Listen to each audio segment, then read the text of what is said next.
myself Dr. Jyoti, cornea cataract and refractive surgeon doctor Rajasekhar eye hospital. So పిల్లలు notes తప్పెక్కించుకుంటున్నారని teachers పేరెంట్స్కి complaint చేసినప్పుడు parents మన దగ్గరికి పిల్లల్ని చెకప్కి తీసుకొస్తారనమాట. అలా తీసుకొచ్చినప్పుడు పిల్లలకి రిఫ్రాక్టివ్ ఎర్రర్ అంటే గ్లాస్ పవర్ ఉందనేది మనకి తెలుస్తుంది అనమాట.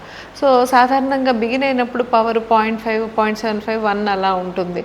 సో గ్లాసెస్ రాసిస్తాం చెక్ చేసిన తర్వాత. సో పేరెంట్స్ చాలామంది అడుగుతూ ఉంటారు, సో గ్లాసెస్ కంపల్సరీ వేసుకోవాలన్నా, వేసుకుంటే అలవాటు అయిపోతుంది కదా, ఫ్యూచర్లో కూడా అలాగే గ్లాసెస్ వేసుకోవాల్సి వస్తుంది కదా అని అడుగుతూ ఉంటారు. సో ఒక్కసారి రిఫ్రాక్టివ్ ఎర్రర్ అనేది ఎస్పెషల్లీ మైనస్ పవర్ చిన్నపిల్లలకి బిగిన్ అయింది అంటే వాళ్ళు వయసు పెరుగుతూ ఉన్నప్పుడు పవర్ కూడా పెరుగుతూ ఉంటుంది అనమాట. సో కంపల్సరీ గ్లాసెస్ అనేది వేసుకోవాలా.